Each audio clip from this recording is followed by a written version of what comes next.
কনকনে ঠান্ডায় কাঁপছে দেশের অধিকাংশ জেলা। কাজে যেতে না পেরে বিপাকে আছেন শ্রমজীবী মানুষ। ঘন কুয়াশায় যানবাহন চলাচল বিঘ্নিত হচ্ছে। হাসপাতালগুলোতে বেড়েছে শীতজনিত রোগে আক্রান্তের সংখ্যা। প্রতিনিধিদের পাঠানো তথ্যচিত্রে ইউসুফ হাসান নাইমের ডেস্ক রিপোর্ট। শীতে কাঁপছে দেশ। ঘন কুয়াশায় সূর্যের দেখা মিলছে না। তবে 3 দিন পর সকালে ঢাকায় দেখা মিলেছে সূর্যের, তবে অনেকটাই ম্লান। এতে কিছুটা কমেছে শীতের প্রকোপ। রংপুর বিভাগের 8 জেলায় বয়ে যাচ্ছে মৃদু শৈত্যপ্রবাহ। বাড়ছে শীতজনিত নানান রোগ। শীতবস্ত্রের অভাবে কষ্টে আছে ছিন্নমূল আর হতদরিদ্ররা। শীতে কাবু হয়ে পড়েছে পঞ্চগড়ের জনজীবন। ঘন কুয়াশায় দিনের অধিকাংশ সময় মিলছে না সূর্যের। গরম কাপড়ের অভাবে খড়কুটো জ্বালিয়েই চলছে শীত নিবারণের চেষ্টা।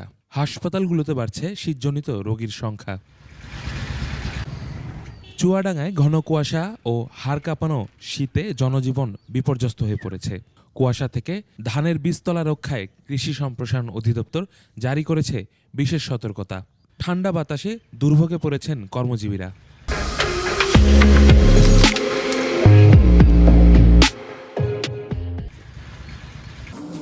শৈত্যপ্রবাহে দুর্ভোগে আছে গাইবান্ধার শ্রমজীবী মানুষ। শীতের তীব্রতায় বড় বীজতলা আবাদে মিলছে না কৃষি শ্রমিকের। কিশোরগঞ্জে দিনে তাপমাত্রা ওঠানামা করছে 12 থেকে 13 ডিগ্রির মধ্যে। একই সাথে পাল্লা দিয়ে বাড়ছে শীতজনিত রোগ। ঠাকুরগাঁয়ে পঞ্চম দিনের মতো শৈত্যপ্রবাহে হিমেল বাতাসে কনকনে ঠান্ডায় কুয়াশায় আচ্ছাদিত শহরগ্রাম। দুর্ভোগ বেড়েছে খেটে খাওয়া মানুষের।